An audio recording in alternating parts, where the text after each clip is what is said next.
Hello, and welcome to ADCES's podcast, The Huddle, Conversations with the Diabetes Care Team. In each episode, we speak with guests from across the diabetes care space to bring you perspectives, issues, and updates that elevate your role, inform your practice, and ignite your passion. I'm Kirsten Yale, Director of Research and Development at the Association of Diabetes Care and Education Specialists. We had a fantastic time at ADCES 24 this year. Right before the start of the conference, I had the privilege to sit down with incoming ADCES President Veronica Brady and talk about her vision for the upcoming year. We had a great conversation about how everyone in the diabetes care space can use their unique gifts and perspectives to advance diabetes care, and also the importance of cultural humility and what that means to our specialty. Veronica, welcome to The Huddle.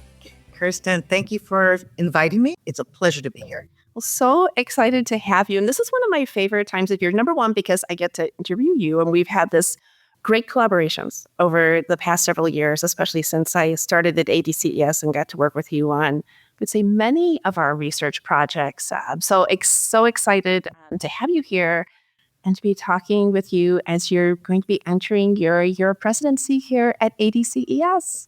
Kirsten, it has been a long time. It's been a great journey. And yes, we spent some time working together on the research committee for sure. And since that time, I have spent more years than I want to count right now, because I don't want to give away my age, but involved with ADCES. And it is with great joy and a little bit of trepidation that I think about entering into my presidential year. Well, I know you're going to do really great things. I'm proud to have worked with you all these years. And, I know one of your mantras about ADCES is really that it's a place for all. And I'd love to hear maybe your vision about, how you think you can extend that message over the next year as this place for all, maybe what it is and what you want to bring. So I'm going to step back a little bit and tell you a little bit about me and why I want to talk about a place for all. So as first and foremost, the second oldest of 9 children, talking about a place for all and having a place where everybody can kind of be involved and have their needs met. I kind of reflect on my mother being one of the greatest people for making people feel warm and fuzzy and welcome and meeting the needs of 9 children and thinking about that being included and that sense of belonging. Also, as an assistant professor at the School of Nursing at UT, it is a very diverse city, one of the most diverse cities in the United States. And we see some of everybody kind of coming through our doors. And the thing that I think about is everybody comes with a unique set of gifts and talents and needs. And in that respect, I feel the same way about our membership and the folks at ADCES.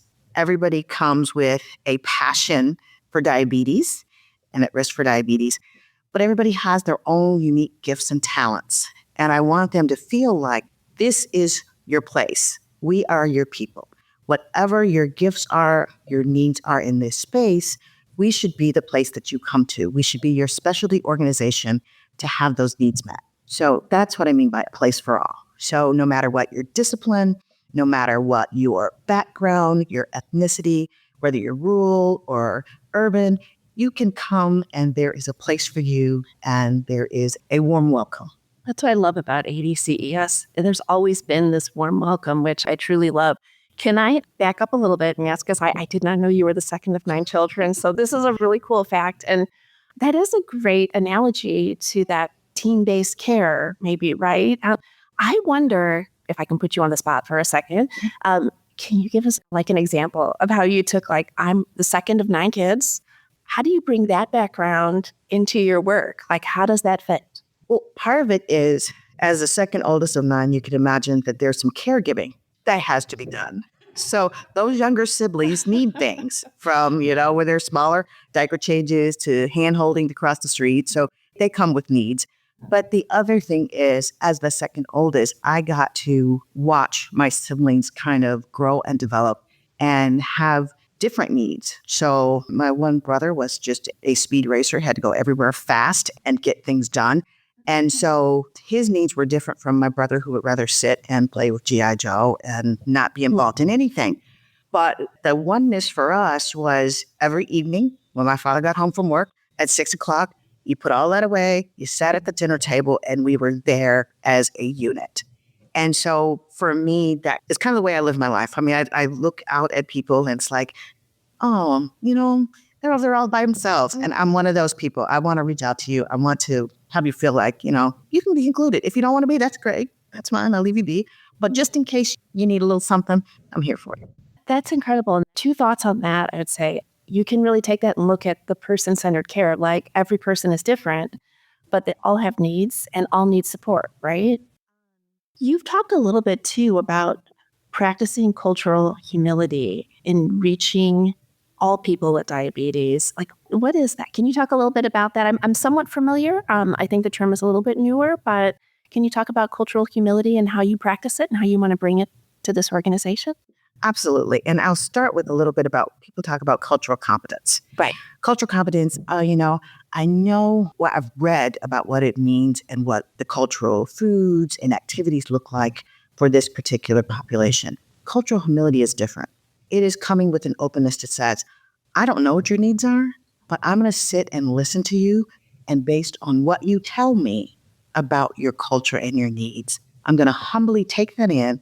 And then I am going to come back with some ideas about how to best meet your needs. Yeah. So you come in with, I don't know. I humbly ask you to tell me about you and about what you need.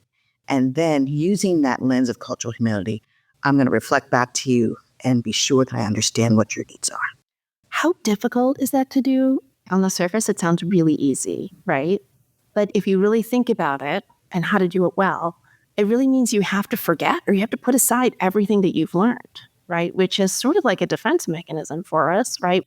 As we move through life, we collect certain experiences sort of drive us in how we're listening or what we're doing. And do you think cultural humility is letting all of that go and listening? It is definitely letting all of that go. And it is also kind of it's almost like walking into a room blind. Mm-hmm. I don't see you. All I can do is hear you. I don't know what you look like. So I have no idea where you come from, whether you're black, white, green. I don't know if you have a higher weight, a lower weight. I don't know anything about you. So it's like going in the room blind and sitting in front of the person, just saying to them, what do you need from me? How can I be helpful today? And that is being humble. That is really looking at, or not looking at, the whole person, but having the whole person tell you about their whole selves, taking it in and addressing those needs. Do you have any great examples you could share? Oh, I love the stories. I have one I'm going to share in particular because it really brought things home for me. I was in my clinical practice and I had a woman who was weight challenged. I mean, she was in the vernacular that is commonly used. She was morbidly obese. And she came in, as we were talking, she said to me, well, I've seen a number of endocrinologists and I just can't go back. And I'm like, well, what's going on? She continued to tell me her story about how she had been placed on insulin. She was having a lot of episodes of hypoglycemia and she wasn't eating anything. And each person that she saw would tell her, just eat less and take your insulin and you'll be fine. And so as I listened to her, I said, tell me a little bit more about kind of what's going on with your eating and the low blood sugars. And she was like, well, I tried just eating only protein and I take, it was a small amount of insulin. It's like she was on 0.5 units per kilo, which was not a ton for a person with her weight. And she said, but I take insulin and I eat food and all of a sudden my blood sugars are down into the 40s. And so as I looked at her, I thought to myself, I know what has happened to this woman. She has walked in and somebody said, you are so overweight. You must have type 2 diabetes. And if you take your insulin and eat less, you'll be fine. So I said, I'm going to do something. I'm going to check. I'm going to do a couple of tests. I just want to see, where you are as far as your diabetes. She turned out to be GAD positive and no C-peptide. So she had type 1 diabetes.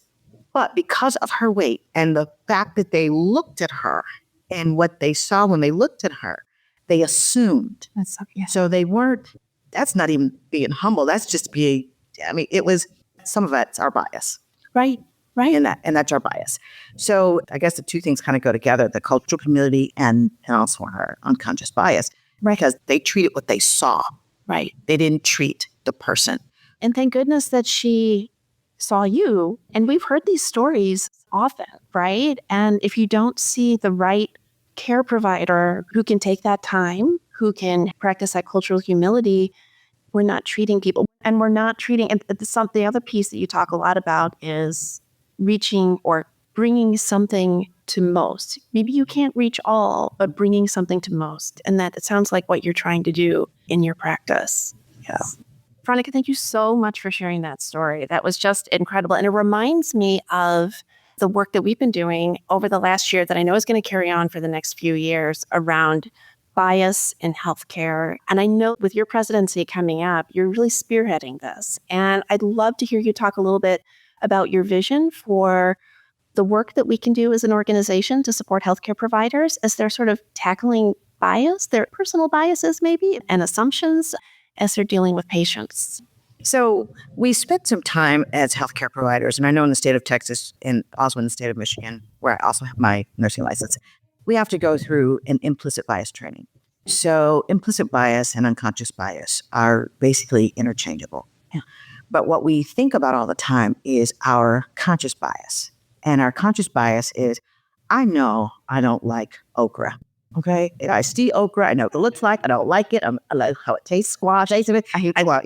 It's things I just consciously I am biased against it, and that's a benign example. But I'm going to stay there. But then we come with our unconscious bias. Those things that, like me, I was being raised with 8 other children. I have some unconscious biases. It's the things that I bring to the table that I don't even think about. Yeah, it's the things that are unique and inherent to me. And so when I see certain things, I have a knee-jerk or a gut reaction to it. That's my unconscious bias. We often have unconscious bias about the people that we are providing care and service to. Yeah. When we see certain people or in a certain place, we make an assumption. And then we decide based on that bias or that assumption what they, as someone once put it, and it just made me almost sick to my stomach, what they need. I know what you need because I'm looking at you. I know what your problems are because I already have decided, and I'm gonna decide for you. So that's our unconscious bias. Look at you, make a snap decision, and based on what I think I know, this is what you get. So one of the ways that we show our unconscious bias the most is certainly in the area of technology. So we walk into the room and say John Smith is, and I just do this from my practice, he's an African-American gentleman, 67 years of age.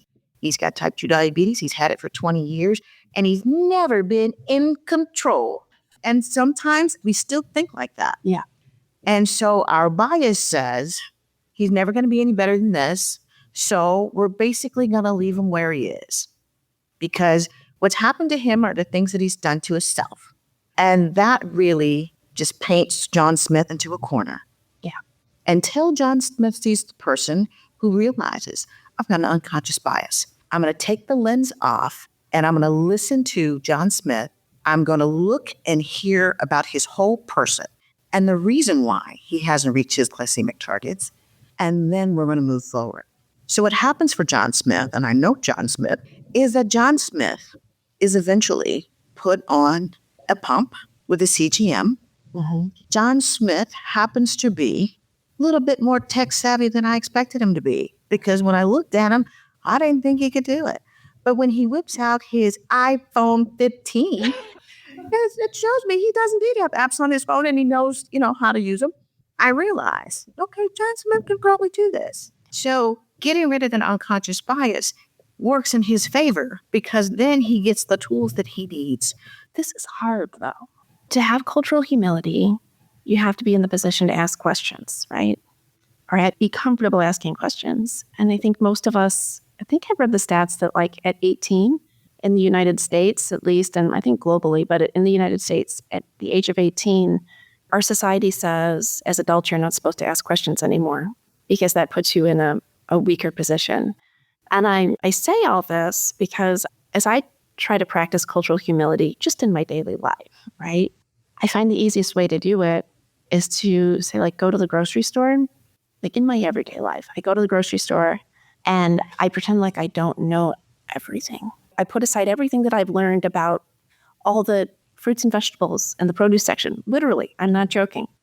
And then as I walk through, I ask people questions about, like, how do you tell if this pineapple is ripe? Because you know what? Maybe I've been doing it the wrong way my whole life. I don't know. Really? Do I really know that the way that I'm doing it is the right way? But it's really hard. It is really hard to do that. But when you do that, it's almost like the joy you get from those conversations that you have with people. Sometimes it's just putting things aside and asking questions. It's a joy that you uncover, a happiness that you uncover in other people that you never knew was there. And maybe it leaves us more open at the end. But can I ask you one thing from your story you were telling? What I got was believe in people. And so was it John Smith? You said, yeah, the 57-year-old with the iPhone 15. I love that because my iPhone is cracked and old and but you believed in him, right? And when you believe in people, they can fly, right? Yeah. And you have to give people the opportunity to tell you what they need. And your example about putting aside what you know about the fruit, it's putting aside what you know about people. Yeah. That's the humble piece of it. Yeah. And allowing them to tell you. Yeah. It's being teachable. Yeah. And not judgmental. I once had somebody say to me, I was in a room, I was doing something, and I looked at they did something that unconsciously I was like, oh my God, really? The person looked at me and I said, oh, don't worry, I'm not judging you. And he said, yes, you are. And it really stuck with me because I was. I didn't say a word to him. It may have been an eye roll. I don't think so. I'm pretty good about not rolling my eyes. But it must have been, there was something in my posture that said, I judged you and found you wanting. So I try to be really and we should be very careful about how we walk into a room and you kind of like, because all the situations we walk into are not the most desirable. No. Yeah. But we have to learn to kind of take a step back from ourselves, kind of watch our faces and our posture and allow the person, be humble enough to allow that person to tell you what it is they need in that time and space. And people often say to me, I only got 15 minutes with a person. So that means in that 15 minutes, you got to walk in there and ask the number one question. And I have a mentor. His number one question is, he walks in, he says who he is, and he says, what can I do for you today? And that's his opener. Yeah. And his opener is amazing because it's one of those, like the person will say things like, well, some people say, I need a prescription refill. Right. Or it's, I got this thing on my toe, or my blood sugars have been crazy. It's whatever that thing is, but it gives them an opportunity to tell what their thing is. As an early practitioner, I walk in the room because I know what your A1C is before I get in the room. I know who you are because I read your demographic sheet. So I know exactly what I'm about to encounter when I walk in the room. So I'm all set for it. I know I need to increase your insulin doses. I already know what I need to do before I ever knock on the door to let you know I'm coming in. Yeah. That has changed for me over the years because the things that I plan to do when I walk in the room, when I start to ask that one question, and your one question may not be, what can I do for you today? It may be something else. But you ask that one question, and all of this over here kind of goes out the window because the driver of what's going on the labs is very different from what I expected it to be. Yep. It could be I ran out of money. I don't have insulin. It could be my family members were in a car accident. You never know what that thing is. So before we walk in and as we look at people, just take the lens off and listen. Wait, after this conversation, I'm going to head into this next year taking the lens off. That's going to be what I remember from this conversation. Veronica, I absolutely love these conversations. I wish they happened a lot more. Can I offer you any words you would like to leave people as we close this out? Cultural humility and unconscious bias, it takes work. It's not like we will all, as diabetes care and education specialists, walk into our places of work in the next day and have it all together. But it is consciously making that effort. And I think that we will gain so much from the people that we have been blessed and privileged to care for. And I encourage all of us as we bring that passion for diabetes and caring for people with diabetes and risk for diabetes, that we think about these conversations. So thank you. Absolutely. And I can guarantee that you have a whole membership that is ready to work with you on this really important work. I, for one, am right behind you. So thank you so much for this conversation. I hope we can do this more. Thank you, Chris. Thank you for listening to this episode of The Huddle. Make sure to download the resources discussed on today's episode. You can find them linked in the show notes. And remember, being an ADCES member gets you access to many resources, education, and networking opportunities. Learn about the many benefits of ADCES membership at adces.org/join. The information in this podcast is for informational purposes only and may not be appropriate or applicable for your individual circumstances. This podcast does not provide medical or professional advice and is not a substitute for consultation with a healthcare professional. Please consult your healthcare professional for any medical question.